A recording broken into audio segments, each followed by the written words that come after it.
आज हम करेंगे आपका नेक्स्ट लेसन है स्पीति में बारिश। कृष्णनाथ का लिखा हुआ यात्रा वृतांत है बच्चों। कृष्णनाथ लेखक हैं इस पाठ के, आपके इस लेसन के। और यात्रा वृतांत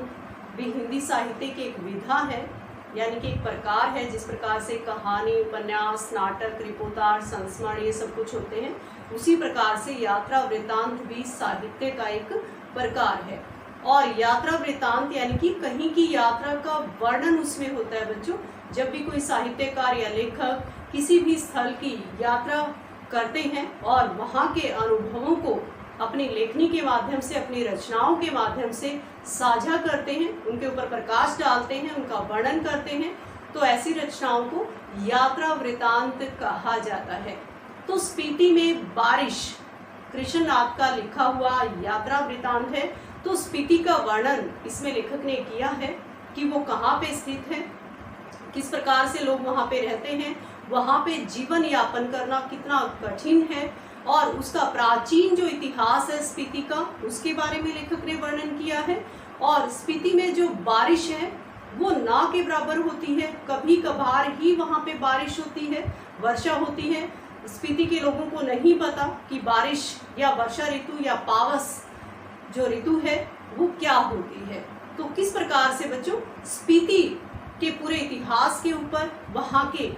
जीवन के ऊपर, वहाँ की जनसंख्या के बारे में, हर चीज़ का कि किस प्रकार से लोग वहाँ पे रहते हैं, स्पीति कहाँ पे स्थित है, इन सारी चीज़ों के ऊपर लेखक ने प्रकाश डाला है, वर्णन किया है। तो क्या कहते हैं लेखक कि स्पीति जो है वो हिमाचल प्रदेश के लाहौल स्पीति जिले की तहसील है, यानी कि हिमाचल प्रदेश के मध्य में स्थित स्पीति है और वहाँ पे लाहौल जिले की तहसील है स्पीति बच्चों। वहाँ का जो इतिहास रहा है उसका वर्णन बहुत कम, कहीं कहीं ही वो मिलता है। और इसका भी एक कारण है कि स्पीति का जो इतिहास है उसके बारे में लोग इतना क्यों नहीं जानते, क्योंकि स्पीति जो है वो बहुत ही दुर्गम क्षेत्र है, अलंगे भूगोल उसको लेखक ने कहा है। वहाँ पे आना जाना बहुत कठिन है, बहुत ही ऊंचे दर्रों और पहाड़ों से घिरा हुआ क्षेत्र है, यानी कि वहाँ के जो स्पीति के आसपास जो पहाड़ हैं, बारालाचा की श्रेणियां उनको कहा गया है, माने की श्रेणियां कहा गया है, उनकी औसत ऊंचाई ही 18,000 फीट है। और स्पीति की समुद्र तल से औसत ऊंचाई लगभग 13,000 फीट है, यानी कि बहुत ही ऊंचाई पर स्थित है। और वहाँ पे संपर्क करने का भी एकमात्र जो साधन लेखक ने बताया है, वायरलेस सेट के जरिए ही संपर्क हो सकता है। केलंग और काजा वहाँ के जो स्थानों का जिक्र लेखक ने किया है, वहाँ के जो बादशाह होते हैं, सूबेदार होते हैं, तो आपस में जब भी उनको संपर्क करने की आवश्यकता होती है तो वहाँ पे वायरलेस सेट के जरिए ही संपर्क हो सकता है, बातचीत हो सकती है। इसके अलावा वहाँ पे संपर्क का या संचार का कोई और साधन नहीं है। तो किस प्रकार से बहुत ही ऊंचे दर्रों पर भव्य और नंगे जो पहाड़, वहाँ पे ऊंचे ऊंचे पहाड़ों की चोटियों का जिक्र लेखक ने किया है कि स्पीति जो है वो किस प्रकार से अलंघे भूगोल है, भौगोलिक रूप से भी उसकी जो संरचना हुई है वो किस प्रकार से हुई है कि वो अपने आप में स्वायत्त है, स्वतंत्र है। स्वायत्त का अर्थ होता है स्वतंत्र, लेखक ने उसको कहा है कि भौगोलिक दृष्टि से भी अगर उसको देखा जाए तो वो अपने आप में स्वतंत्र है, क्योंकि उसके आसपास इतने ऊंचे ऊंचे दर्रे हैं, पहाड़ हैं, घाटियां हैं स्पीति की, जो आम जनता को या आम लोगों को आने जाने से वहाँ पे रोकती है। वहाँ पे जून से लेकर सितंबर तक एक अल्प बसंत होता है, छोटा सा बसंत, और उस समय भी वहाँ पे आना जाना मुश्किल होता है। और जो हमारी सर्दी की ऋतु होती है बच्चों, तो वहाँ तब आना जाना तो असंभव ही होता है।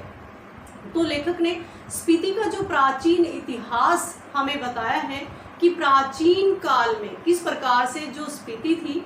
मैंने पहले भी बताया कि हिमाचल प्रदेश के लाहौल स्पीति जिले की तहसील है स्पीति, यानी कि स्थान है स्पीति, जो बहुत ऊंची ऊंची पहाड़ियों से घिरा हुआ स्थान है और उसकी खुद की जो औसत ऊंचाई है वो लगभग 13,000 फीट है। तो प्राचीन जो इतिहास है उसका, कि प्राचीन काल में भी जो स्पीति है हमारे साम्राज्यों का अनाम अंग थी, यानी कि बहुत कम लोग उसको जानते थे। उसके बाद मध्य युग में कभी इसको लद्दाख मंडल के अंतर्गत, कभी इसको बू शहर, कभी कुल्लू मंडल के अंतर्गत रखा गया। और उसके बाद सन 1846 में जो यहाँ के राजा हुए गुलाब सिंह, उन्होंने ब्रिटिश भारत को, यानी कि ब्रिटिश शासन को इसको सौंपा। उसके बाद कभी पंजाब प्रदेश का हिस्सा ये रही 1960 के आसपास।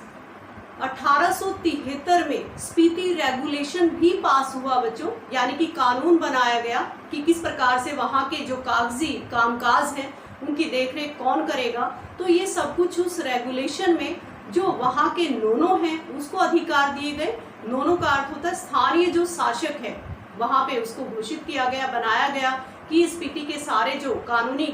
काम है वो उनकी देखरेख में होंगे। लेकिन उसके बाद भी लेखक कहते हैं कि वो स्वायत्त ही रही, यानी कि भौगोलिक दृष्टि से ही वो एक ऐसी जगह पे स्थित है जहाँ पे स्वतंत्र है वो अपने आप में, और उसकी जो स्वतंत्रता है उसने खुद ने बनाई है, भौगोलिक दृष्टि से प्रकृति ने उसको प्रदान की है, और उसका संहार भी भूगोल ही करता है। यानी कि वहाँ पे पड़ने वाली जो ठंड है, ऊंचे ऊंचे पहाड़ों के बीच में जो वो स्थित है और वहाँ पे आना जाना असंभव है, तो उसका संहार, उसका विनाश भी प्रकृति या भूगोल ही करता है। सन 1966 में बच्चों जब हिमाचल प्रदेश अलग राज्य बना, तो तब से स्पीति जो है वो लाहौल जिले की तहसील है। तो लेखक ने बनाया कि वहाँ पे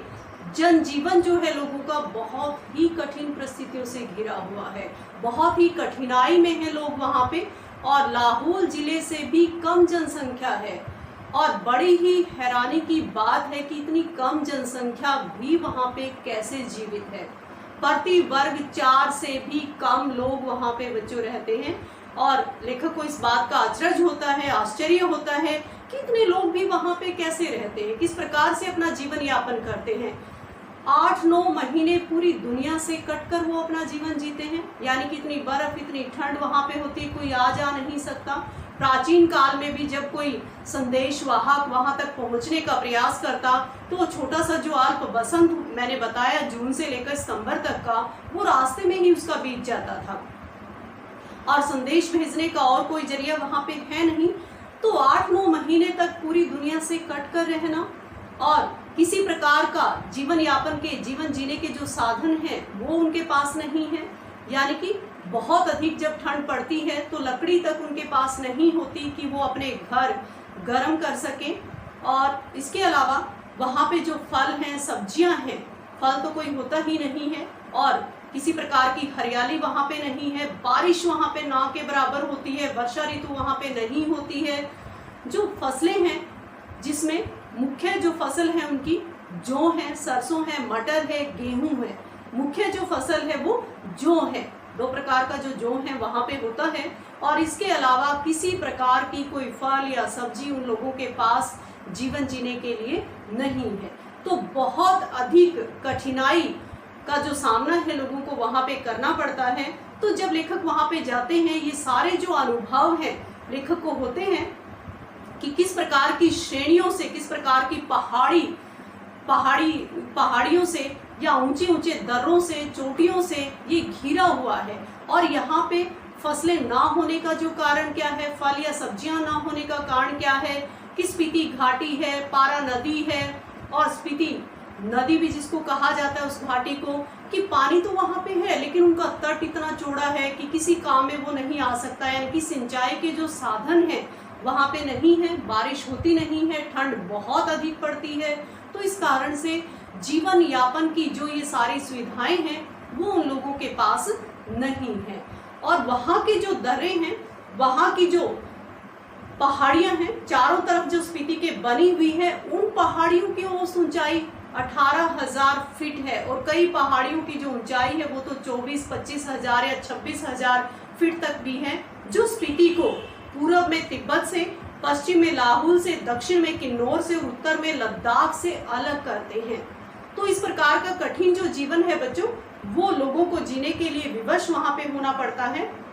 और प्राचीन काल में जिस प्रकार से प्राचीन काल से ये चलता आ रहा है कि साहस और जो शक्ति है उन लोगों के शरीर के अंदर बहुत ही कम है, क्योंकि उनके पास हमारी तरह बहुत सारे जो साधन हैं जीवन के वो नहीं है। तो किस प्रकार से कोई भी जो आक्रमणकारी है अगर उनके ऊपर आक्रमण करता है तो वो चांगमा के जो वृक्ष वहां पे होते हैं उनका तना पकड़ के डर के बैठ जाते हैं। डायनामाइट का विस्फोट जब जिस प्रकार से होता है तो जिस प्रकार का भय वहां पे छा जाता है, तो वही हालत यानी कि प्रतिकार या जवाब देने की जो हिम्मत होती है वो उन लोगों के शरीर के अंदर नहीं है। पावस ऋतु या वर्षा, जैसे कि कहा स्पीति में बारिश, यानी कि स्पीति में बारिश ना के बराबर होती है, कभी कभार ही होती है। और इसीलिए इस प्रकार की जो कठिनाइयां हैं और ऊंची पहाड़ियों पर स्थित होने के कारण इस प्रकार की कठिनाइयों का सामना वहां के लोगों को करना पड़ता है। तो कालिदास हमारे जो हिंदी कवि हैं, उन्होंने हमारी अपनी बहुत सारी रचनाओं में पावस ऋतु का, वर्षा ऋतु का बहुत ही सुंदर वर्णन किया हुआ है। तो अगर वो वर्णन उस पावस ऋतु के बारे में, वर्षा ऋतु के बारे में स्पीति के लोगों को लेखक कहते हैं अगर बताया जाए, सुनाया जाए, तो उन लोगों को विश्वास नहीं होगा कि ऐसी भी कोई ऋतु होती है, ऐसा भी कोई समय होता है जिसमें चारों तरफ हरियाली छा जाती है, बारिश होती है और सभी जो जीव जंतु हैं, मनुष्य हैं, प्राणी हैं, सब खुश होते हैं, सभी प्रकार की इच्छाएं लोगों की पूरी हो जाती हैं। साध शब्द आप इसमें पढ़ोगे कि सभी प्रकार की मुरादें या साध लोगों की पूरी हो जाती है। तो वो लोग यही कहेंगे कि ये कौन है, किस प्रकार का देवता है, कहाँ रहता है, स्पीति में क्यों नहीं आता। तो इस प्रकार का जो एक गद्यांश आप पढ़ोगे कि किस प्रकार से बारिश के बारे में, वर्षा के बारे में, पावस ऋतु के बारे में उन लोगों को कुछ भी पता नहीं है। तो लेखक ने वहां के जीवन की कठिनाइयों के वर्णन के साथ साथ हमारा जो युवा वर्ग है, जो समतल मैदानों में हम रहते हैं, उनसे आग्रह किया है, अनुरोध किया है, उनका आह्वान किया कि वो आए यहाँ पर, इन पहाड़ की चोटियों के अहंकार को गलाएं कि कोई यहाँ पे आ सकता है। यहाँ पे बर्फ ही बर्फ है, आर्तनाद है, गलन है, व्यथा है, यानी कि बहुत अधिक पीड़ा इन लोगों की यहाँ पर बर्फ के रूप में पहाड़ों पर जमी हुई है। और युवा वर्ग समतल मैदानों से यहाँ पर अलग अलग क्षेत्रों से आकर यहाँ पे अट्टहास करें, क्रीड़ाएं करें, खेलें, कूदें, तो तब जाके उनको लगेगा कि किस प्रकार से जो हिमालय की चोटियों के बीच में बसा हुआ जो हमारा ये स्पीति है, जो बहुत ही दुर्गम क्षेत्र है, अलंगे भूगोल उसको लेखक ने कहा है, जिसको लांघा नहीं जा सकता, पार नहीं किया जा सकता, बहुत मुश्किल होती है वहां पे आने जाने में। तो बाकी जितने भी हमारे पर्यटन स्थल हैं जहाँ की यात्राएं लोग करते हैं, जैसे कुल्लू मनाली है, शिमला है, तो उसी तरह यहाँ भी लोग आए और लोगों के दुख को बांटें, तब जाके इन लोगों के जीवन में एक नया जो उत्साह है वो जाग सकता है। दूसरा, यहाँ पे मान्य श्रेणियां भी मिली है, लेखकों उनका जिक्र भी किया है, उनकी यात्राएं की है कि बहुत सारी चोटियों का जो नाम है वो मान्य श्रेणी रखा हुआ है। तो लेखक को पता चला, उन्होंने अपना जो अध्ययन है, अनुभव है, उससे जाना कि किस प्रकार से बौद्ध जो धर्म है, बौद्धों के माने मंत्र का जो जाप है इन चोटियों में इतना अधिक हुआ है कि बहुत सारी चोटियों का, पहाड़ियों का, श्रेणियों का नाम ही माने मंत्र रख दिया है, माने चोटियां रख दिया है। ओम मणि पद्मे हूँ जो उनका बीज मंत्र है, इसी के ऊपर लेखक कहते हैं कि इन चोटियों का नाम पड़ा है। यानी कि बौद्धों ने यहाँ पे बहुत अधिक जो तपस्या की है, अपने मंत्रों का जाप किया है, तो उसी का जो प्रभाव है वो चोटियों के रूप में, श्रेणियों के नाम के रूप में देखा जा सकता है। इसके अलावा बच्चों लेखक क्या बताते हैं कि जब उन्होंने वहाँ की यात्रा की, बहुत सारी कठिनाइयों का पता चला, बहुत सारी चीज़ों का पता चला कि किस प्रकार से लोग वहाँ पे रहते हैं, किस प्रकार की कठिनाइयों का सामना करते हैं, किस प्रकार से वर्षा वहाँ पे नहीं होती है, एक छोटा सा अल्प बसंत होता है, उसमें भी